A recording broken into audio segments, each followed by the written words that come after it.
Welcome back to the Detroit is Different podcast. And we are in the Detroit is Different studios. Certainly, summer vibes. But if you really throw back, this is, shout out to Mr. Todd Smith, one of the greatest. LL Cool J. Jingling baby video vibes. So some New York is here. So, you got to connect. You got to make the connections for those that know. And certainly, Uncle L was one of those people that was a gateway for cool for forever. But if anybody knows, it's like still kind of like vibes are all New Yorkers, And in that vibe, it's a lot of things that happen there. So clearly I'm jumping the gun on the guest that I'm introducing of where she's from. But we still going to start this thing and roll this thing how we do it. So that being said, somebody that is bringing together the Caribbean and African culture, but more so like really making some connections with some of the people here that aren't necessarily as understanding of what's going on across cultures. And they're also making those connections for those coming back and interacting with us. And when I say us, I'm talking about these Black Detroiters so that we get better understandings so we can at least know the time we can go to a Jamaican restaurant and they will have plantain. I'm just messing with you. But kind of, sort of. But with that being said, Yelena, how are you today? I'm doing well, Kari. Definitely. So we usually start these and they begin with like, okay, when did your family get here and everything? So I clearly shouted out the whole New York thing. So we're going to go a little bit backwards. Well, we're going to go forward before we go backwards. So let's start there. Detroit. What brought you to Detroit? So I moved in 2015 because of my mom. Okay. So I was very blessed when I was in high school in the Bronx to meet my adoptive mom. I met her at 14 in high school. And she has been a part of my life. So when I was looking for a change in 2015, she was like, I got a home. Just come on. You can find your way and figure it out. Now, and I took a leap of faith and moved to Detroit. Okay. Now, up to that point, were you in New York? I was in New York. I've been in New York, I won't tell you how many years, but I was there long enough. Okay. I went to high school. I went to college, had my first career as a school counselor in New York City public schools. Okay. I'm sure the PS, whatever the number it is, was full of so many colorful cultural stories and learning experiences, to say the least. And also when we think about 2015, many things are changing and transitioning for those like myself that have had a lot of family in the NYC because it seems like probably somewhere between like 2013 and about 2018, a lot of the people I knew that lived there the whole time have gone into like Delaware, Jersey, other places because as someone even ran as a platform. And I think even created a whole like political party about the rent being too damn high. And actually kind of got some traction, even though he was a very strange individual from the outside looking in. But clearly to get that much traction, rent has excrementally increased for so many people throughout NYC. A lot to be learned from things that happened in NYC that carry out throughout the nation, even Detroit communities. And yeah, those waves definitely made impacts on many people kind of moving. So like when you go and people speak to it as gentrification, nothing really, I think, crystallizes it so more so as like if you were in New York and saw it like in the mid 90s and you see it today, it ain't the same. No, I have to say, living in the Bronx in the 90s was a very different experience than seeing the Bronx in the 2000s before I left. I was in Brooklyn. My last school was in Brooklyn. And the neighborhood I was in was completely getting gentrified. I believe it's called, some form of Dumbo now by the water. So it's got the Brooklyn Bridge right there. And they basically closed the school because the school was a neighborhood school for basically first-gen low-income students in the neighborhood, which had the housing projects a few blocks away. But they closed the school and turned it into something else and basically put all the students that were, regardless of grade, in that high school out. And so that was part of my thinking of like, what do I do next? And that's what led partially of why I moved to Detroit. But you're right. There's so much gentrification that's happened in New York City, specifically like where I grew up in the Bronx. It's changed so much that when I do go visit in July, my goal is to go back to where I grew up because it looks so different. It has all these new names for it. And all I remember, it's Bronx, it's Brooklyn, it's Queens. But that's an ongoing part of how development is happening. Because you can even think about Detroit neighborhoods. People call it certain things for the years they grew up in. But as soon as it's gentrified, they've got these new cute names for it. Mm-hmm. And people are like, wait a minute, that's not what it's called. So I don't know if that goes hand in hand with some of what happens to our communities. And I can definitely say that even with it, as I was in New York not too long ago in April, we're recording this present day. It is in June, and like point blank, like, billboards throughout neighborhoods, signage. I mean, even actually the Times Square video.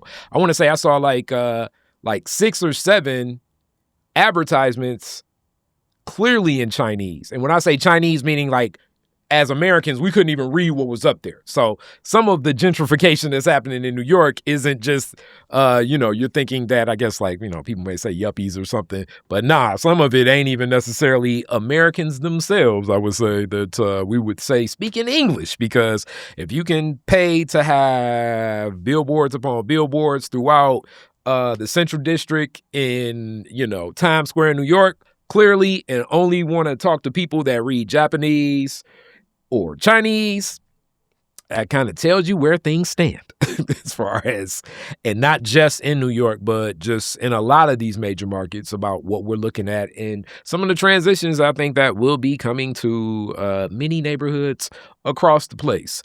And even on that point, we'll definitely, as I say, we're going to go forward, then go back and forth a little bit. Some of that is what we're going to have a conversation about. But in that, you come to Detroit, definitely looking at a time where historically that moment in time, people certainly look at as like, bankruptcy, so much of despair. The national story in and around Detroit was something that I certainly did not subscribe to, or rest in peace to my late godmother, Joanne Watson, spoke to. With that being said, you don't understand all these nuances and everything. So you're looking at what's happening in Detroit and you're like, okay, I got a place to stay, got a crib and a place that's welcome. But I'm assuming coming here, you had to be thinking like, what's going on in the D? Well, what's interesting is that I visited Detroit before I moved here. Okay. So my mom moved back here in 2003 to take care of grandma. So I came for a few years, like a number of years, over those 10-year period. So you would visit, and how long would you stay for most visits? 2 weeks, 3 weeks. She so like a considerable amount of time where you knew, right, knew your way around to be like, okay, there's the store, that's a restaurant I like, things like that. Okay. Right. And then I remember the first time Mom drove me downtown, it didn't look nothing like it does now. Well, definitely if you came here in 2003 versus now, yes, very different. Very different. And it was a shock. Because Mama was told stories about what Detroit was like. She's born in 48, grew up in this city, went to Cass Tech, went to Wayne State, taught in the public school. So her experience is very different. Yeah. And so looking at a city and looking at the decimation of what the systems we live under does to any city when you take away the money, the economic base, and it crumpled the city and everything that followed. So moving here in 2015, I remember when I told my colleagues, because I had a successful career as a school counselor. I did that for 15 years. Yeah. And they were like, Detroit, right? I mean, I can still remember those reactions, those faces, those not so nice comments. Because again, why would you walk away from something? And again, New York City is New York City. And, there's a chauvinism that goes with New York City without saying. And then to move to Detroit. But I was looking for something different, and I took a leap of faith. Okay. But that leap of faith has paid off. And I've told people who have asked, Detroit has been good to me. It's been 11 years, but good to me in so many different ways. And I am looking to be a part of what's good in Detroit. So my energy, my time is spent in building it up and being an advocate for people. So it's not just, oh, I'm just here. I think one of the things I found when I first moved here and became a community organizer was communities felt very much like they were a place of extraction because they encountered a lot of New Yorkers. A lot of people from the East Coast who kind of just dropped into Detroit and bought up properties, sat on them. There was a lot of speculators that were from the East Coast. So there was this feeling of like, oh, yeah, you just another New Yorker. What you want? And so even though my mom is a native Detroiter, a Black woman, all of that, she grew up in O'Hare Park. That's the neighborhood. She was the president of the associate. None of that meant anything. I had to prove myself. And I am for that because the value is important. And just taking me based on, some relationships that you have, that gives you maybe the door to get cracked open. But you have to do the work to show that you're invested. And it was important to me that I showed that community that I did the initial organizing in. I'm invested. I'm about community. I'm about people. I'm about how do I bring what I can to the betterment of a community. So with that, let's start a little bit about your mom. So you talk about she's from Detroit, 48. Let's get a little bit more perspective. What was she into? What did she share somewhat about some of her, adolescence to growing up here in the city? She loved it. I mean, for her, New York was her adventure, and she met me, and she's had a great 20 years in New York City, but Detroit is home. And she was the first in her family to be born in Detroit. The family's from Florida. So her dad worked for one of the three. So I'm not going to say which one because I don't remember exactly. And grandma actually got a college degree. She was the first of her siblings to graduate high school and have a college degree. And so for my mom, she grew up in a certain experience. She remembers when MLK previewed his I Have a Dream speech. I think she was 13 or 14, and she heard that speech on Woodward. So she's had this experience of what Detroit was like when it was shining, when there was, this feeling of Black excellence of all different kinds. She always gives me the stories of what the different parts of Detroit was called and why certain neighborhoods. She shared why, Dearborn was what it was back in the day. So with that, you mentioned Cass and being here growing up. What was she into? What did she do? Just leading up to what led her to New York. So mom became a teacher. When she graduated Cass Tech, she wanted to be a nun. So she joined the, I don't know which one, but it was the only, I want to say it was the only one that was led by a Black woman, the convent. And she found some challenges, shall we say, in that experience. That's a whole other conversation for her to share. I was going to say just period. I definitely know some, you guys would sometimes be surprised, people that started with some theological grounding, whether that be nun, priest, or preacher, and, shift into other things. But still, I think a lot of organizing is learned in a lot of the what would I say? Like anything where the structures of faith-based structures usually have skill sets in organizing that carry over to many things. So, depending upon who you're talking to or whatever, they'd be like, oh, you sound like a sadist or whatever. You could say like either, those in faith adopted some methods before, of those that didn't, or vice versa. But either way, it's a lot of organizing that goes on with that. So teaching, what does she teach? She actually has an interesting story. When she was 18, she spent a year in Mexico, fell in love with the language, and she taught Spanish. For 20 plus, almost 30 years. And so she taught Spanish here in Detroit and then in New York City, and she was also a school counselor. So kind of followed in her footsteps a little bit along the way. Okay, so when she was here, where was she teaching here? Oh gosh, you don't know offhand? Wait. St. Mary's of Redford, maybe. So I don't think they exist anymore. But so it was at one of the Catholic schools where she was teaching. Right. She also taught there, but she did teach in a DPS-CD school on the east side. Okay, I'm sure back then DPS. Yeah. So post bankruptcy. And other stuff. So she did that. Mm-hmm. All right, so New York. What was the calling to go to New York? As you say, it was something that was a visit.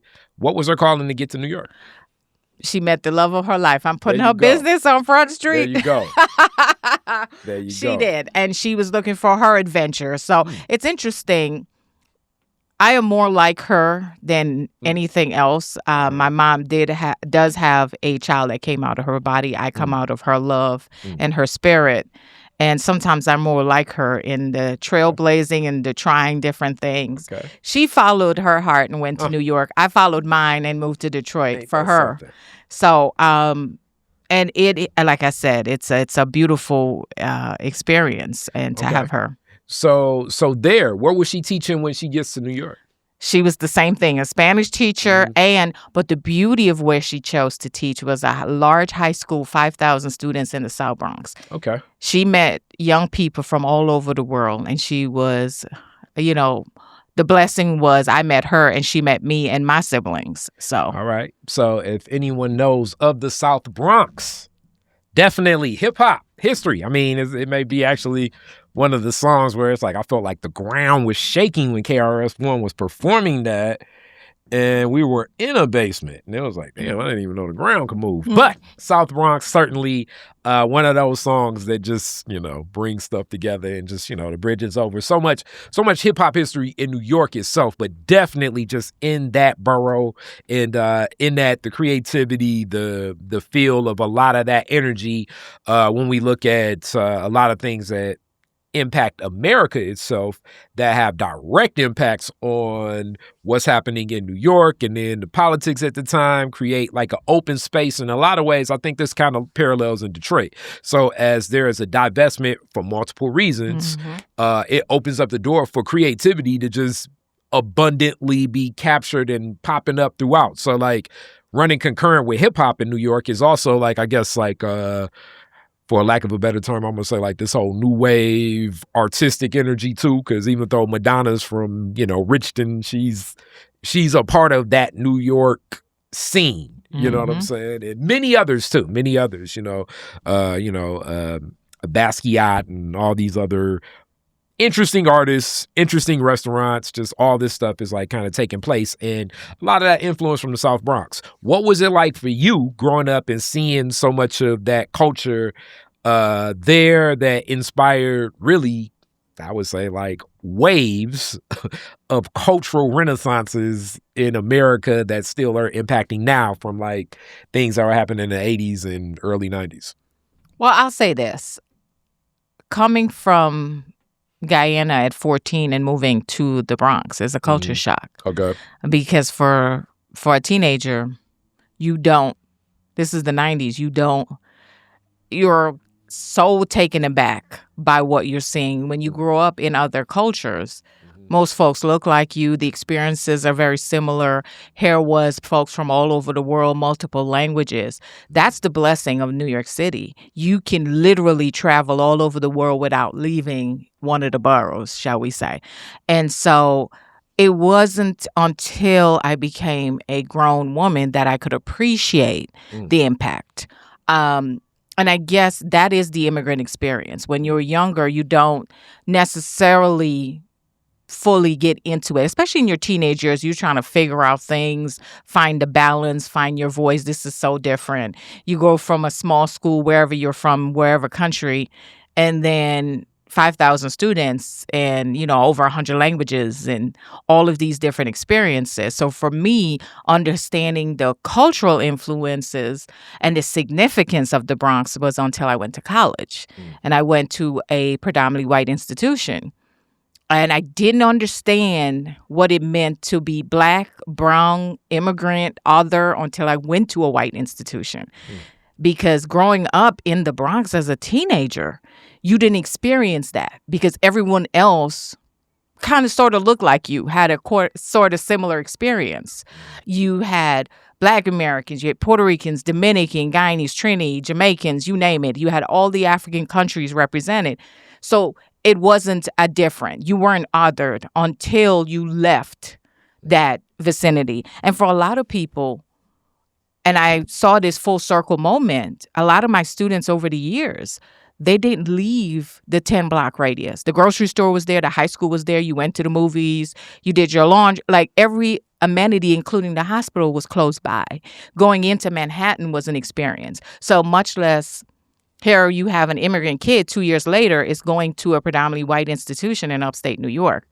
And right out the gate, you're told about your appearance, being brown, your accent, all of these different things. So my crash course in racism and being different and understanding how the larger world viewed the Bronx didn't happen until my freshman year of college. Okay, so now we got to even go back a little bit further. You say 14, you come here, Guyana. If a lot of people know, this is island in the Caribbean. I don't think it's as, it's definitely not as large. I mean, Cuba is huge, actually. Like, I guess they're right-setting a lot of these maps now here or whatever, but in that, still, here nor there, still a lot of different resources. So, like, when we look at what we look at as nations and countries, certainly from colonization, a lot of it is just based on the lines of, European countries taking different forms of resources from these different places of land. And then, co-opting and enslaving a lot of the people that's there, also including others that have been captured and stolen, and also even, some of the Europeans that are indentured servants. So this is kind of what draws the lines. Your nation, what was it like? What do you remember as a child, even before making the travel to NYC? What's happening? What's going on there? So it's interesting because for a lot of folks in the Caribbean, they sometimes, forget Guyana because it is physically in South America, and it's a country that is unique itself in being part of South America. It's the only English-speaking country, but that's the legacy of British colonization. So ethnically, I am of South Asian descent. So my ancestors, so for my family, it's 5 generations into Guyana. So I'm 5th generation Guyanese because I was born and raised there. But what I remember was the turmoil that exists. Even at a young age, all of how I am now, I think back to those times. I was very cognizant of certain things. There are predominant populations in Guyana, but the 2 predominant ethnic groups is of African descent and and of South Asian descent. And the legacy of colonial rule. Independence was gained in 1966. And what they did when the British left, as they always do in every nation, the one they played nice with wasn't the one that got power. It was the other group. So that's what they did. And so I remember growing up wondering and thinking about, how is it that we are here? There's no place for us to return to, or our families are generational in. But there was this divide. We were cool, but there was this very different political divide. There was the Indian Party, and then there was the Black Party. And the political structure, my parents were both involved in politics. So I've always had that as a child. I was always around that. I remember my mother, my biological mom, worked one of the elections right before we moved here. And the polling location was firebombed. She was okay. But I remember all of those things. You still had community, but when it came to politics, there was this great divide. And we see a lot of that almost everywhere in the world. But it was reminding people, like, where's our humanity? Some of this stuff is not beneficial to any of us. I don't care if you're of African ancestry, Indian one, whichever one. What I loved about growing up in Guyana was this sense of community. So everyone looked out. So the street I lived on, all the neighbors knew me. And it's a small enough place. If you got in trouble, you got a whooping by the people. And then when you got home, your parents knew about it before. If I got in trouble in school, my teacher had to pass my house on the way home. So I was getting to business. Right. So it's small enough. I appreciated that. I love that about that experience of community. And sometimes I look back and think about it, just appreciating how much that is a thing across the world, this sense of community and looking out for children, looking out for families that don't necessarily exist here. So it was a different experience coming from where I knew all my neighbors and we engaged in conversation and you came over to eat. And then we moved to the Bronx and it wasn't a thing. You got to know your neighbors you had to be intentional about it, not like other places. But also, and I'm gonna get to that too. But also, New York, just period. It's oh yeah, New York, yeah. There's cultural, but how do you tell a 14-year-old kid this is so different?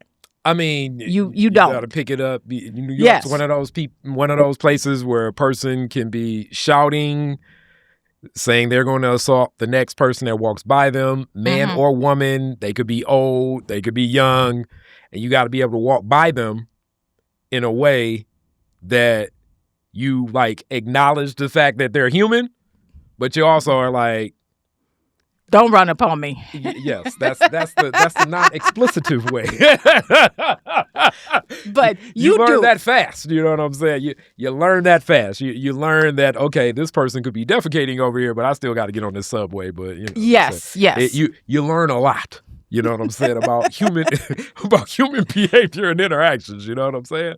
So, but with that, I do want to say that. You touched on British rule. So a lot of the saying, as they say, like the sun does never set on the British Empire, because it was built on the whole concept that all these colonies across the world were connected to the British Empire, of which I believe that so much is always written about. The United States of America's foundation is studied from Plato's Republic, which some of what British rule says they spoke to, but really a lot of the playbook of a lot of what America has done is post-World War II, definitely stepping in and providing, support for these nations that were fighting, the European nations, but also stepping up and placing American, I guess, what would we say, like American political beliefs and ethic into a lot of these places, which, I mean, we still see now. I mean, just, Google how many bases across the world are American, or, I mean, I guess you could also say, like, even U.S. aid at times was definitely did provide some assistance to many nations, but oftentimes it was causing challenges in many other nations. So like you can see this, and I bring this up even when you talk about being a colony of Britain. It impacts so many other nations. India to this day, the strife with Pakistan that exists to this day, and how those lines are drawn. The whole concept of the Silk Road. Yeah, read some history. Learn some stuff. It's access to this, but it still has so many impacts on a lot of things today, because America has, like, in a lot of ways, looked to follow a lot of those footsteps.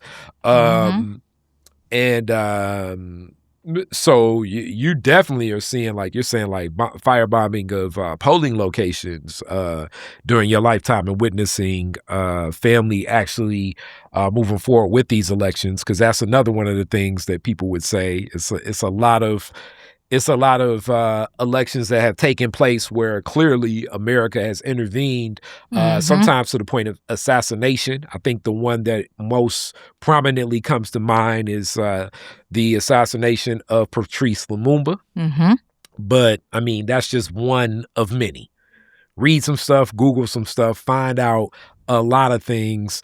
And then I guess also you could also kind of say Saddam Hussein as well, as he was such an ally to the United States of America at one point in time when America was at war with Iran back in the day.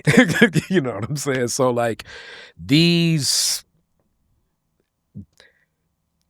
America's impact on the world truly affects a lot of what's come back to America, and Britain is certainly that. You can look back a couple years ago, see what's happening in France, where they're like, man, why are all these Africans causing conflicts in France? But many of the Algerians and people from the other African nations with these distorted colonial relationships that are no longer colonial, but still the power structures of it stand there. And you can look to a lot of what President Traoré has done in Burkina Faso and look at so many of those, follow those rules. But really, even to say right now, things that'll be like France oil, France copper, France silver will be in places that are uncomfortable plane rides away from France, in Britain, and so many other things, so forth and so on. I give that long premise to kind of, I guess, get into like the gateway of you're seeing some of that, but also now a catalyst to move here. What was the catalyst to come to America? So I think I'm glad you asked this question, because one of the things I encounter specifically in Detroit is the idea of who an immigrant is and what immigration is. Yeah. And that's a whole layered. So there's so many ways that people move to the United States. The idea that everyone crossed the southern border, slipped through some gated barbed wire. That's one way. Those are people who are... put a pin in what you're saying right now even. Okay, so even when that's said, and I often uplift, and I've had this discussion with people before, so like the whole concept of like who we look to being Mexican, or they would probably more or less say Chicano, connected to like the Taínos. Like, so, all right, first off, and this deals with a lot with colonization. And some of this stuff predates America itself. So this was their land. Well, that definitely. But I was just going to more so say, like, in the way that these European nations were carving up the world for assets and resources, Britain, because the United States itself is a colony of Britain. That whole Boston Tea Party, as far as I'm concerned, I think that's the story that's told for the 4th of July.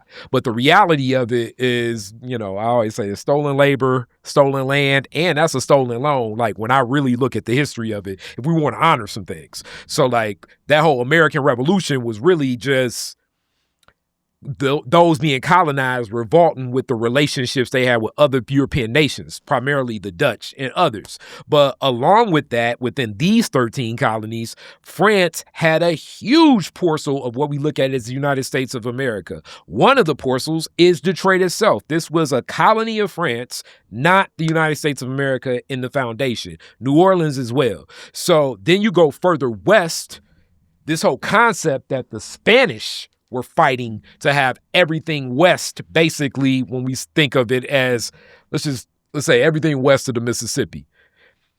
That in those territories were never, quote unquote, broken in per se. A lot of this goes on when we have like the Spanish-American War. And then naturally afterwards, it's a long-lasting war between the Mexican-American War. So like this whole concept of like these people cross the border, the border and these lines that are being drawn up and that are being like, I guess, honored through colonization of the United States of America.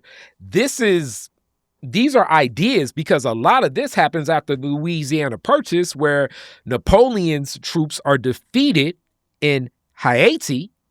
when Dessalines and Toussaint L'Ouverture and many of the people that were enslaved there overthrew the colonization that they had of their island, which was very valuable because there was so much sugar coming from Haiti at the time, and sugar was such a valuable crop and commodity that when they lost there, France said, we don't want nothing to do with nothing over there no more. So it was a quote-unquote Louisiana Purchase where America was just naturally giving all these other states. And this still kind of ties to enslavement too, directly, because, I mean, even as the Constitution is being written, the whole concept is like the 3/5 compromise is because these southern states are like, look, we want as much say as the northern states that were moving closer to industry. And the southern states like, nah, our industry is enslavement. And the northern states are like, y'all got more leverage and y'all ain't even really got residents there. So the compromise was like 3/5 of a human being could be someone that's enslaved. And also under this guise, as like more states want statehood, it was always a battle over if this state could have enslaved people or if it could not. And it really is an argument of some people saying we want industry to exist in America, not enslavement. Obviously, the Confederates wanted enslavement. So a lot of this stuff that's going on connected to this deal with Missouri and Texas and all these other states that get brought along. And, you know, the Confederates said, you know what?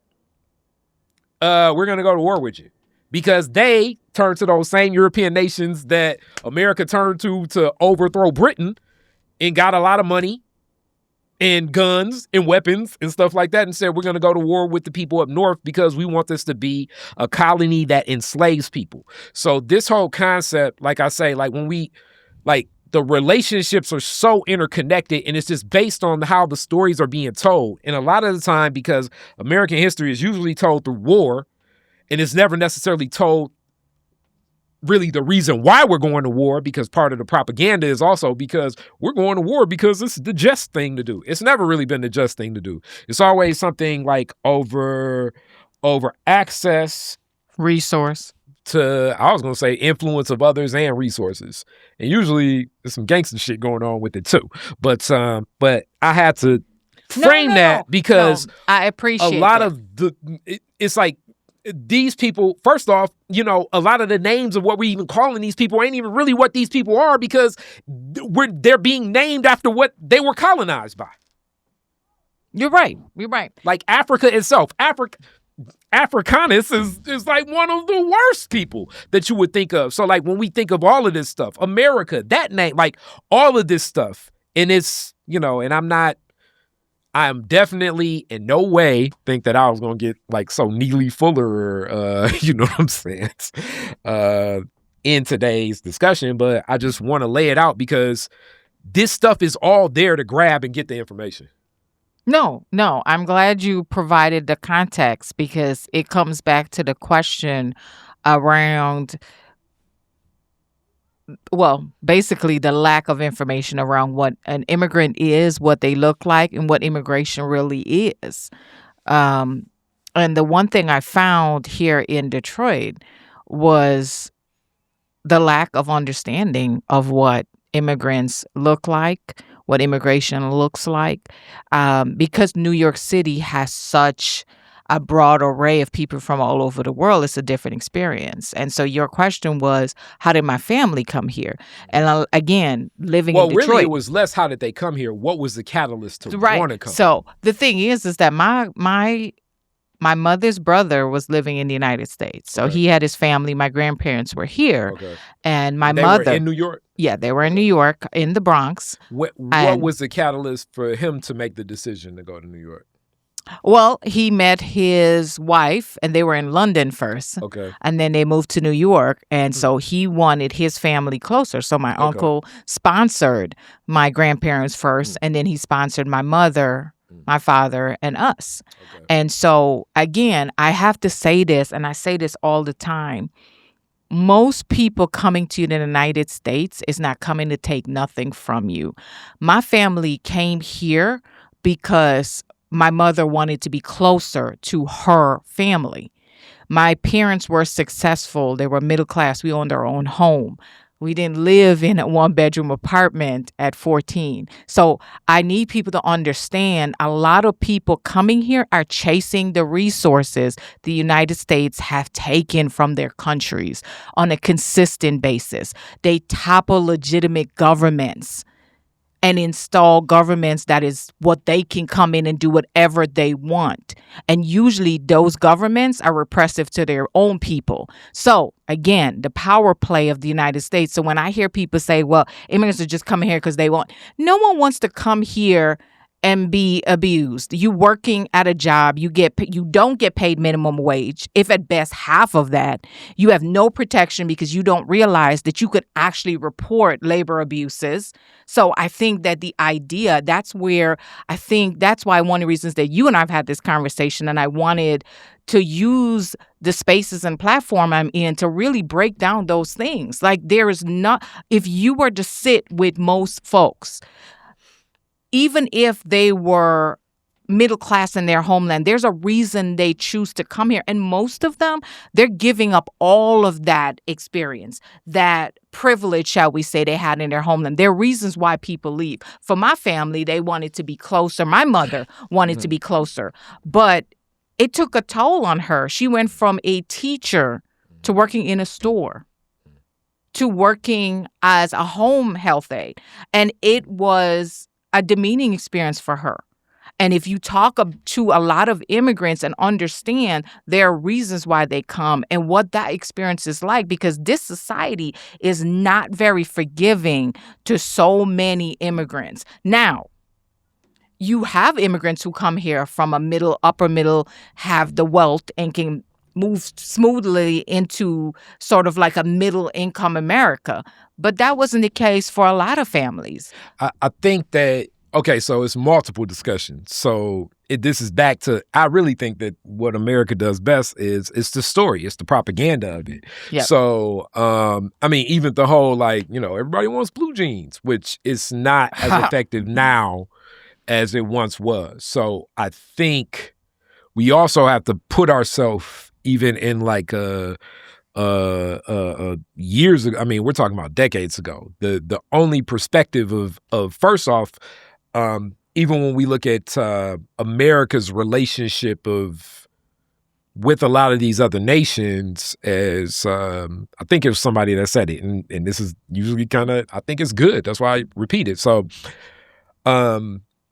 Britain colonization, because that's kind of who I think the challenge with that for many nations was, you're never going to be a part of the crown. You're never going to be a part of the monarchy. So that alone is like, I can't even consider that.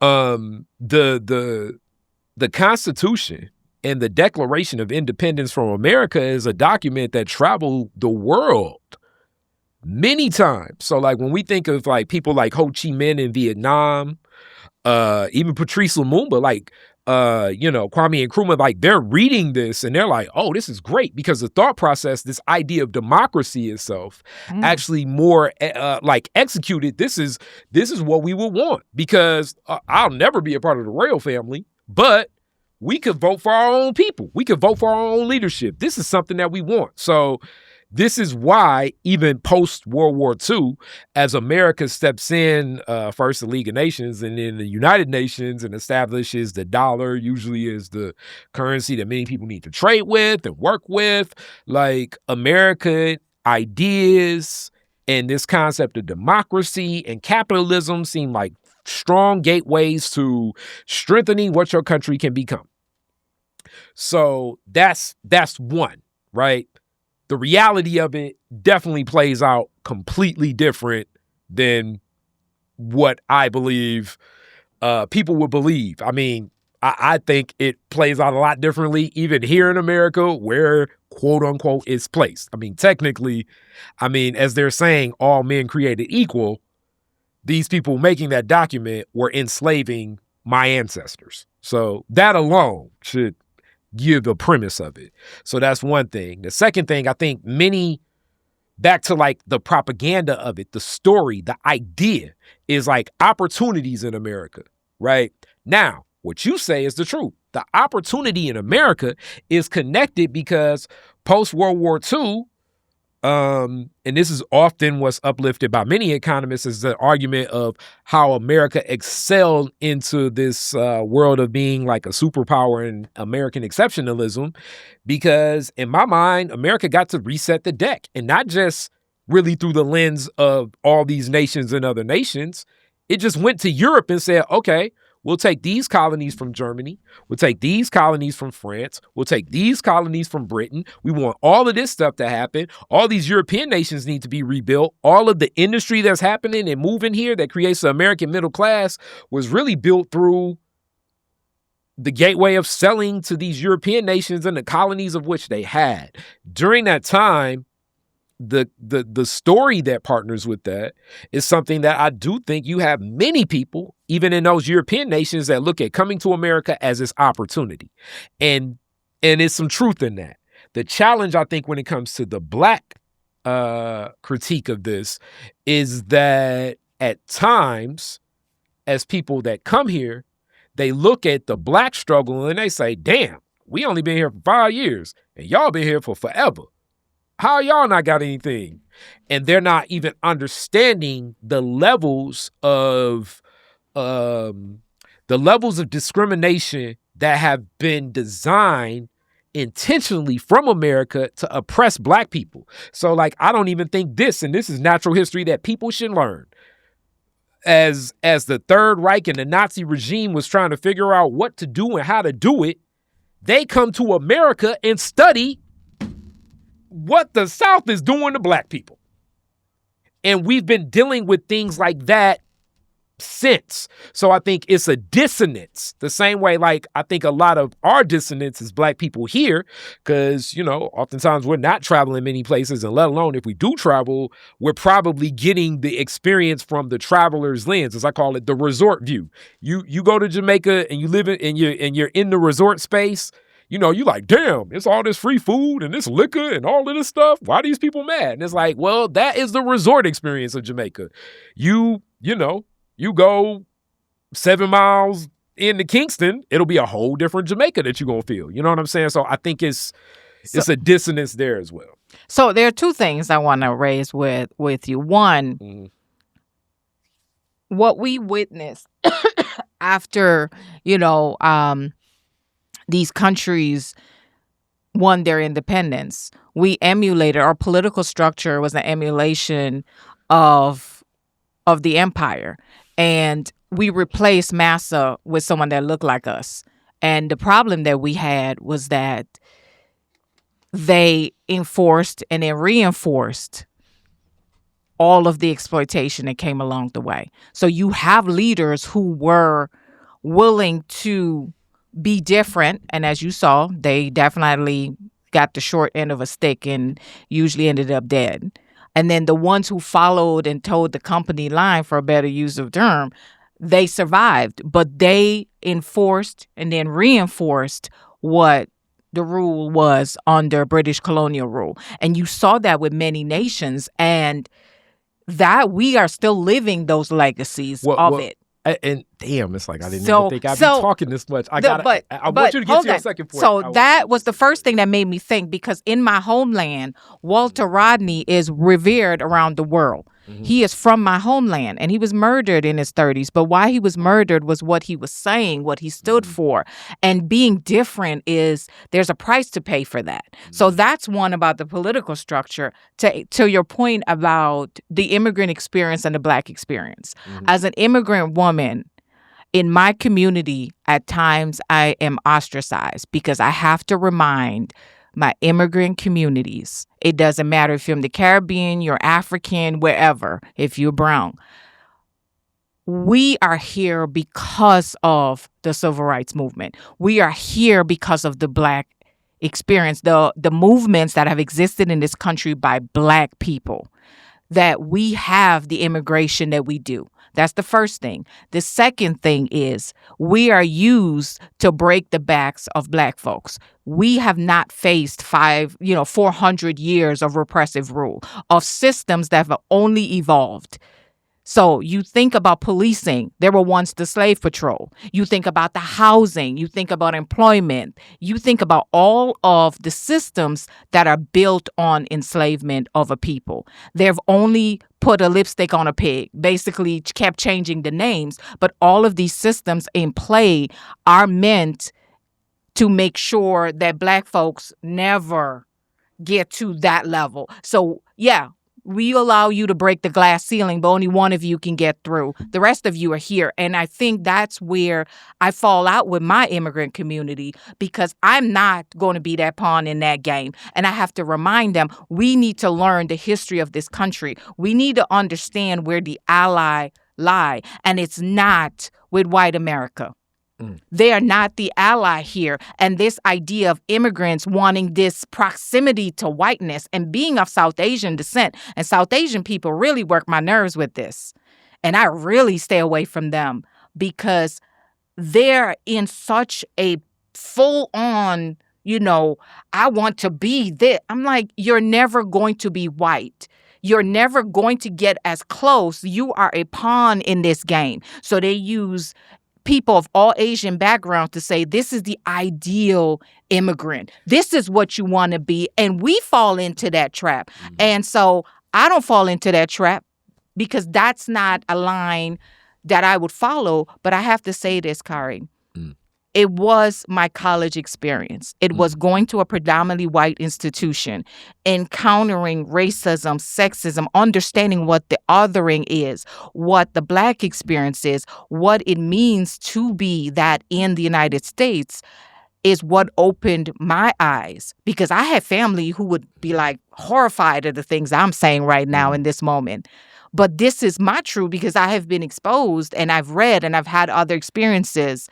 And so for me, it's important that not only in Detroit, I'm in spaces with native legacy Detroiters, but the immigrant community, we've got to break down all these myths and misinformation because that's what's keeping us divided. We bring a lot to the table. Mm-hmm. And so when I'm thinking about the things that you're saying, I look at my immigrant communities and be like, we cannot do that.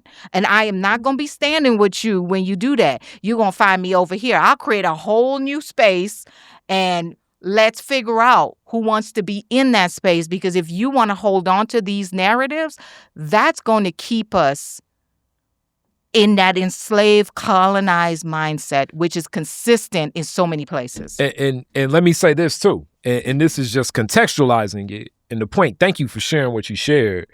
Cause man, you know what I'm saying? It's like I rarely get in flow and in rhythm like this and talk so much. I usually more quiet. But if you just see I don't think so. We always no, I'm talking about on shows. I usually kind of let but it we go. Have these conversations. Yeah. So I also want to give this because I feel like I'm helping contextualize the people I know that just listen to Detroit is different. I think a classic example of what you talk about with leaders, because it's two levels of what happens with this, is the Shah of Iran. And it goes right to a lot of stuff that's happening right now. The Shah of Iran was completely seen as the ideal foreign leader. I mean, to the point where, in the 70s, he's going up to Club, Studio 54. His wife is like, shared in American and British magazines this is the ideal woman that you want. This is the ideal leadership. Now, running concurrent with that, what he was doing that led to the then Ayatollah taking rule was the police forces at that time were all out murdering folks. Mm-hmm. Just for looking to organize. And they have more of a theocratic rule right now where you have, as they'll call him, the supreme leader.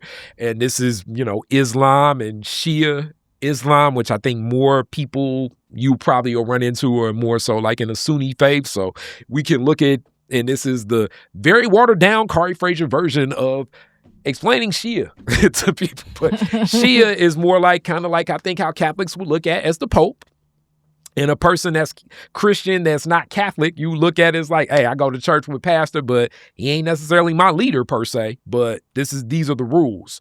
So even with what that happened and this whole wave of tapping back into more of the faith-based principles, it has a premise because of the many people connected to the Shah's regime, which is very soon post after what was British rule.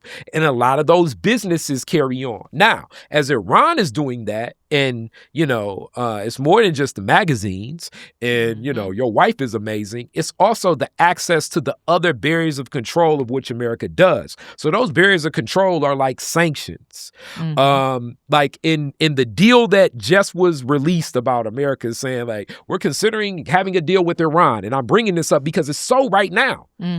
America's like, okay, we're finally going to give back the money from when that happened. That happened when Jimmy Carter was in office. So since the 70s, because these people did not want to have a police force that was murdering one another, all of a sudden America steps in and say, look, straight up, any nation that does business with them, we ain't doing business with you.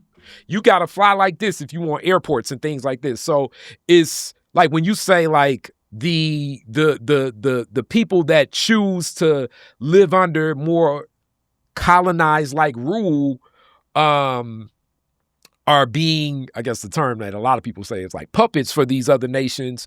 It comes at the cost of you're going to be dealing with, your nation is going to have such less access to things like historically and what is going on, like really my whole life of what Cuba's dealt with. Venezuela, and I think a lot of people are just like more recently paying attention to what's happened with Maduro and what's happened there. But like in that same wave, like your nation is going to have less access to everything. And, that's where like right, wrong, and what happens, it's going to have direct impacts by looking to more so self-determine what you want to do. This certainly parallels with a lot of Detroit, because when we look at the emergency management and really the attack on the Black power structure here that, as I always say, recorder's court. We lose our Detroit court. Then we lose our Detroit public schools. Then we lose our whole city. You know what I'm saying? Like, this is the type of stuff that has been happening across the world. The minute that it's like, hey, we want to be self-determined. And it happens in European nations as well. I mean, it's definitely going to be people of color more so, but these are the things that happen. So when you align yourself more with what we would consider, I like what you say, the ideal immigrant or ideal leader, or, the person that's more open to things, which basically means that you're more open to have, De Vere set up a diamond mine in your country, and, you guys get, or I can get more specific on it. Burkina Faso's or Niger's uranium was France's uranium, and they received, I want to say, 3% of the profit. Nigeria, I don't think a lot of people know this. Nigeria is one of the places in the world that has some of the most oil, but all of the oil was owned by a lot of American manufacturing. Recent deals with China has set up the technology that China's built, the refinement tools over there. And in that was a lot of the waves of, y'all probably saw a couple years back, America saying like, look at these terrorists in Nigeria. But now a lot of those American companies have come back and said, you know what, we'll just buy the refined oil from Nigeria. Like, all these acts of self-determination and independence for your nation towards statehood have come with some massive sanctions that limit access to the people in your nation. So I do want to uplift that, because that is very heavy as well. I think that, is at the basis of a lot of the immigrant experience over the years, and a lot of people fleeing different scenarios. It doesn't matter where you are in the world. And what is sold to us in other parts of the world of this American dream is an American nightmare. What is sold of Black Americans is of the most horrific analysis of what Black folks are. And then you get here.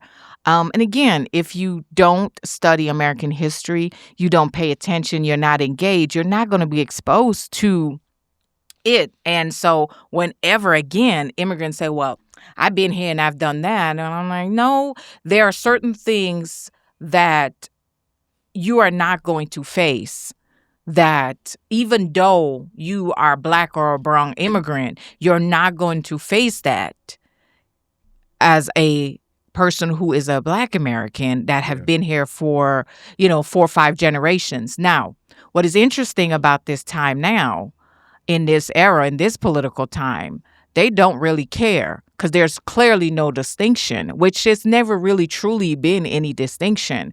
And so what we're faced with now is, how do we as a people, Black, brown, and white folks, think about our own consciousness and our own humanity in what you're witnessing today? Because what you're witnessing today is a clear divide. And so what I said to some folks, I'm like, think about this. When you've experienced a lot of trauma in your life, right? And you've never had it dealt with, you've never addressed it, you might go on, but at some point in your life, it's going to hit you like a ton of bricks and it's going to cripple you. The United States is at its trauma to its core. The United States had stolen land, stolen people. And I mean, everything is built on the worst of humanity. So you're talking about, you enslaved people, you murdered, you committed genocide. And so that's how this is founded. Everything you built on it is on bones, it's on blood, it's on people. And you kept adding layers to it. You kept putting these Band-Aids to it. And then we get this fool in D.C., and he ripped it all off and said, well, shoot, I'm entitled to all of this. And so what you're witnessing is that at its core, because literally he unmasked it. Anybody says whatever they want now. Every person that feels that white supremacist feeling just throws it at you. It don't matter. They're not making any distinction between you and Ikari walking down the street. They never did, but now they openly don't. So I think for us, we're at a reckoning. This system is as rotten as you get. And many nations have followed this model and have done these things to their own people all across the world. We are literally watching the crumpling of an empire, but an empire that was built on blood, bones, people. I mean, so again, when I come back to this, I'm like, this great American experiment, what was that exactly? Genocide, slavery, what? I mean, so I get the idea, but this idea was these 13 colonies, these white folks. And it's funny because I watched this piece by a historian that talked about something. He said the white folks that came to the U.S. and formed these colonies, right? They weren't the best and brightest of Europe, because guess what? If you had money, privilege, and access, you weren't getting on a boat and could die to come here to an unknown land. It was the people you didn't want in your society, the people at the hard bottom. But then you get here and you're like, oh, well, I can take this from them. You came to a nation that existed long before you set your foot here. These people, they were a civilization here. The Americas is not just the United States. It's a huge.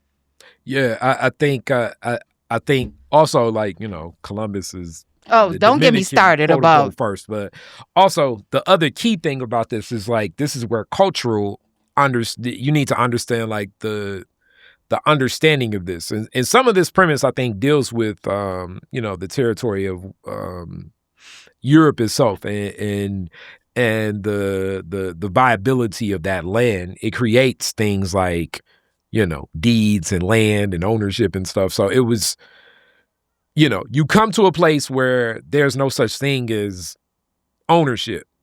And then you impose things like deeds and stuff. Like, so you also have, like, differences in just, like, we don't even necessarily understand because we're not even seeing the world the same, but just due to, like, I mean, like I often say, you in Europe, the space, I mean, it's like a table between us, but, like, the space between me to you possibly could be another week of eating during winter. You know what I'm saying? So I'm going to have to develop more than likely a lot more violent ways about how we going to interact with everything if we don't get to the compromise that we're needed. So, like, some of the mixing is more than just, bringing foreign fruit to a place where it's not going to be, and now you got an abundance of the fruit or insect, which can be, cause many problems. It's also just the reality of, culturally, we have to, like, kind of be aligned. And I think that more of that alignment,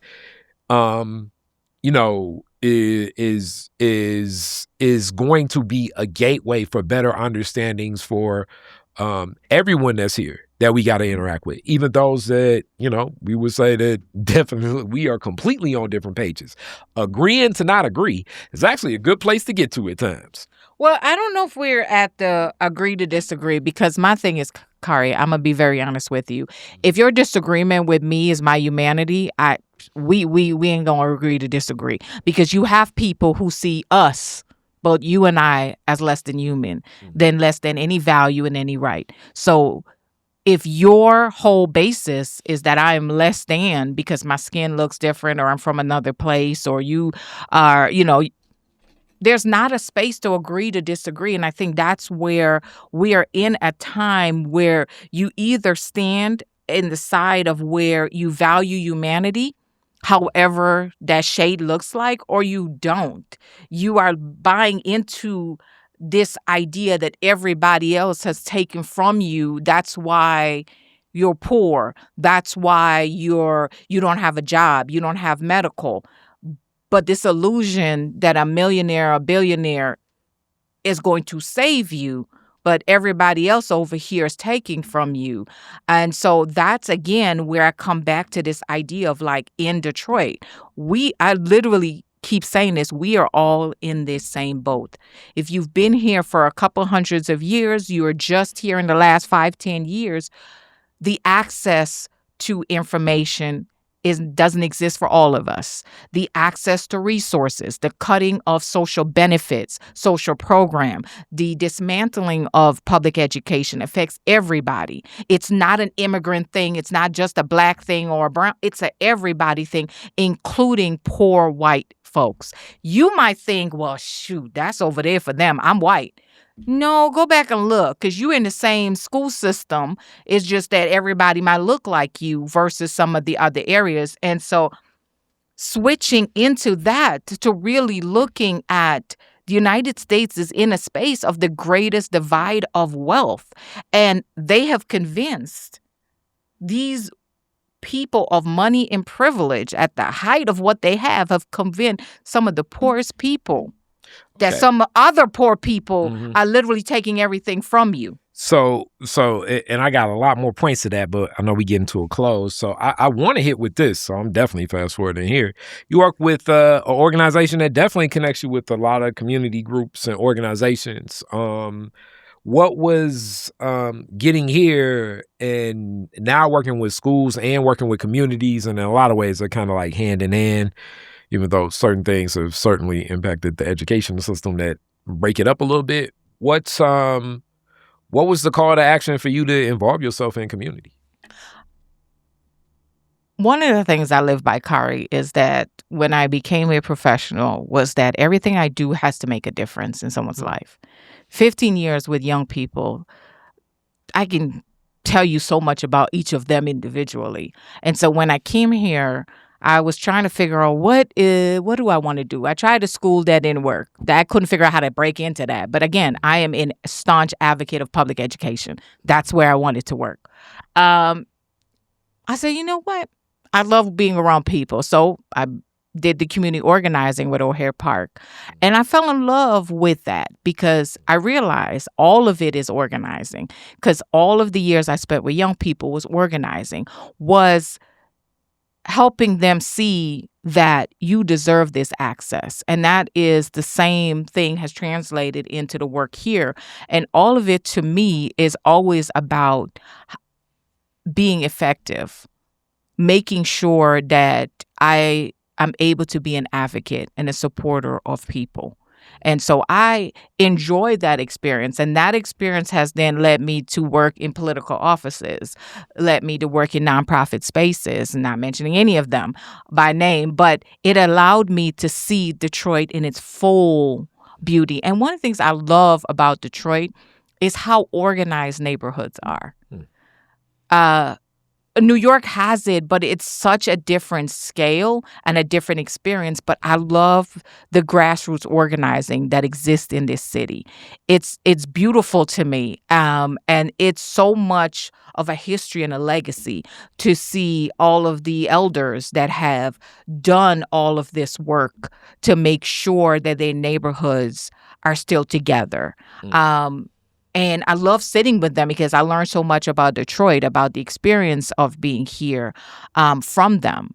And so it's important to me that the work that I do aligns in that way. So yes, I spent some years with a lot of legacy Detroiter. And in this climate, I had to throw back on my immigrant hat and be very intentional because I am in spaces that people forget that I'm an immigrant woman. And I can be all of those things. And all of those things can be true about Yelena.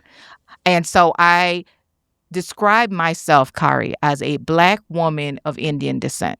And the reason I use that is to explain my politics. In the United States, when I look at the grand scheme of the politics, you're either white or you're Black.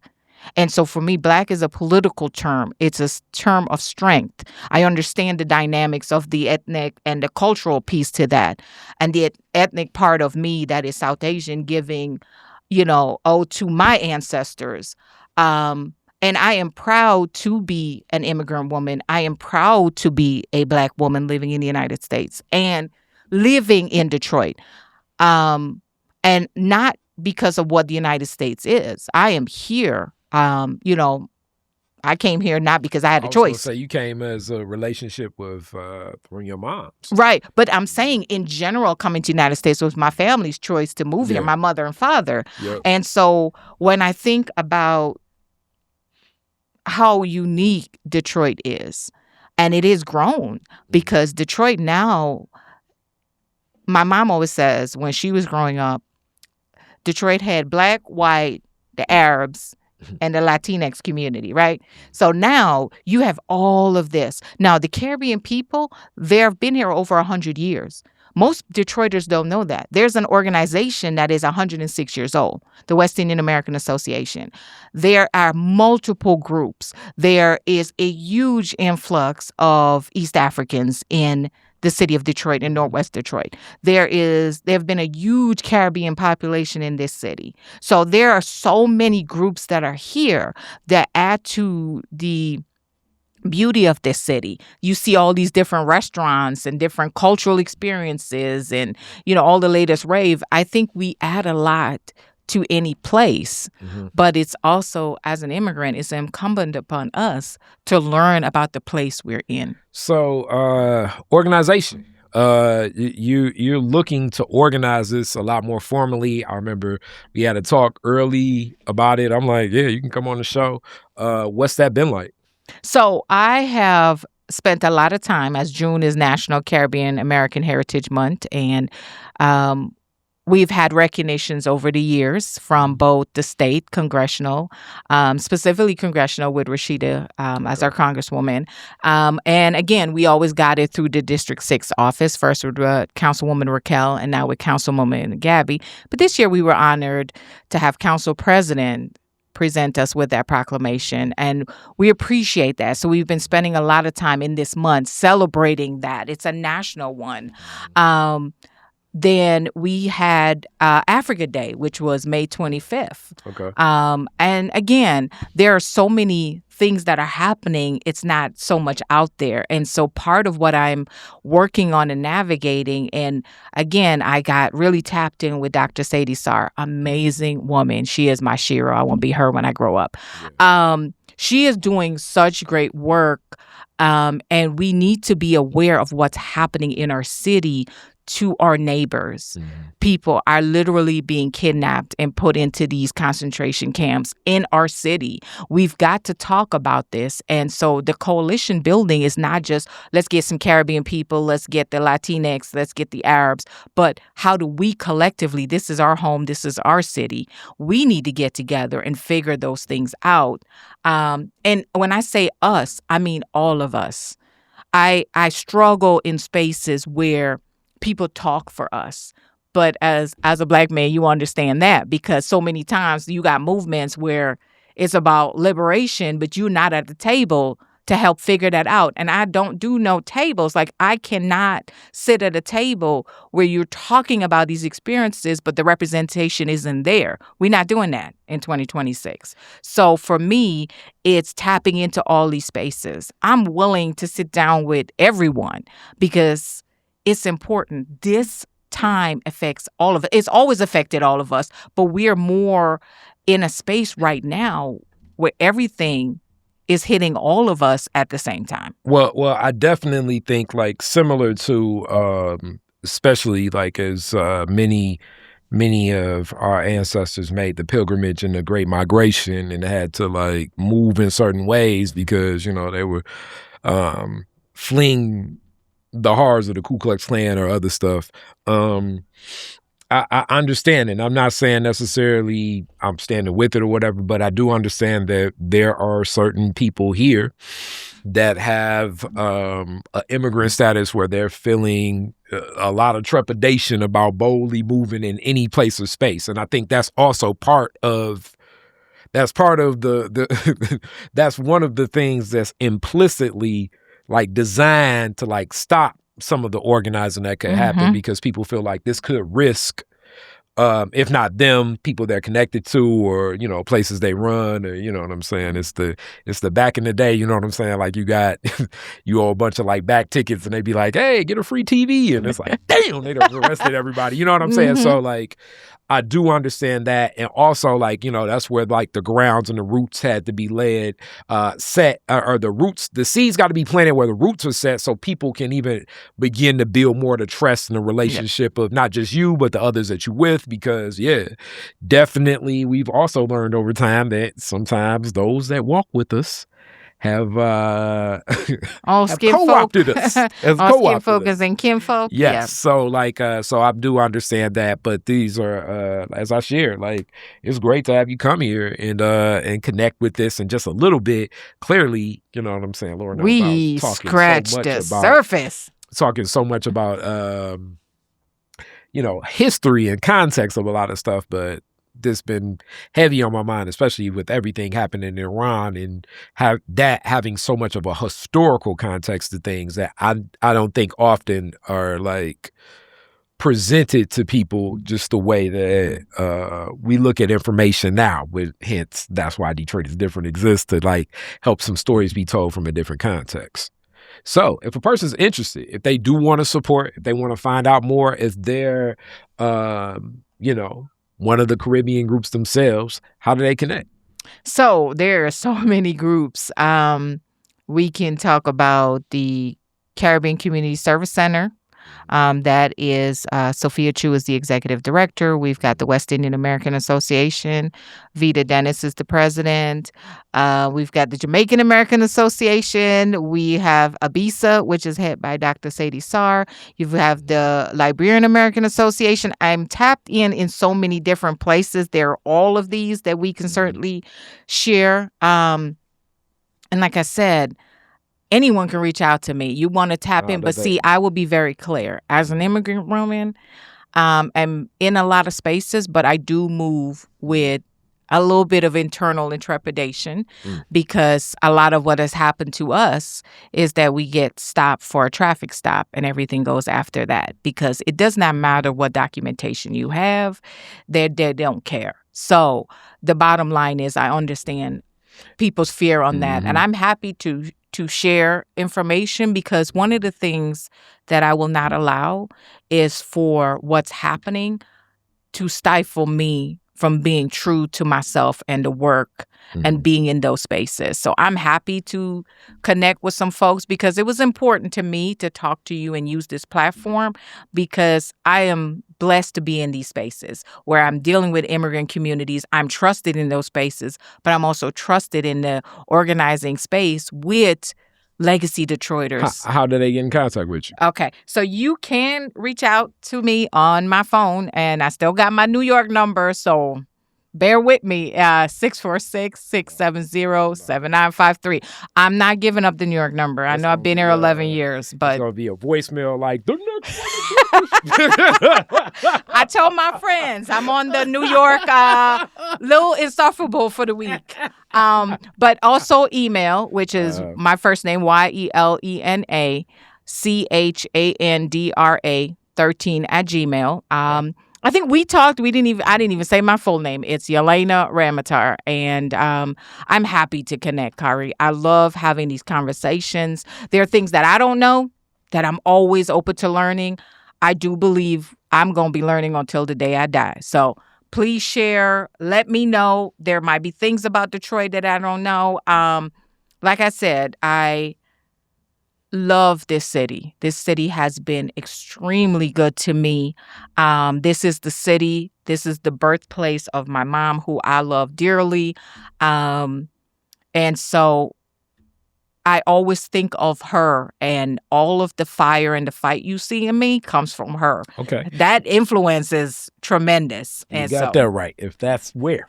So now I got to ask you the classic Detroit is different questions. Your very first car, year, make, and model. Oh, my gosh. So in New York, I didn't drive. I learned how to drive a decade ago when I moved to Detroit. Okay. My first car was a Ford 500. Okay. All right. I know nothing about cars, but now I do. Where did you go? Where's the first place you drove? Down 8 Mile. Okay, there we go. That may be a rough drive because it's like it is 40 on the sign. Depending upon the day, the time, and where you're at. Where are you at? There it could be 70. Okay, I will not say nothing to that. I'm not saying it either, but I'm just speaking the reality. Yes. Especially like right now where they got the orange cones in certain pots, and then like you get past construction, and then that person on 8 Mile gonna be like, "What are you doing?" Because there's nobody else there but you. You can just they'd be like 85 years old. Like, what are you doing? Go the regular speed. Okay, so yeah, 8 Mile can be one of them interesting, depending upon where you're at. Next question. You are the DJ at the end of the fireworks. You get to play 2 songs. What songs you playing? Oh, my God. See, I grew up in Caribbean culture, so I'm talking about like soca music, like Pump Me Up. It's like a classic about just getting down. So that's one. And right now, in my New York state of mind, it's you're the DJ.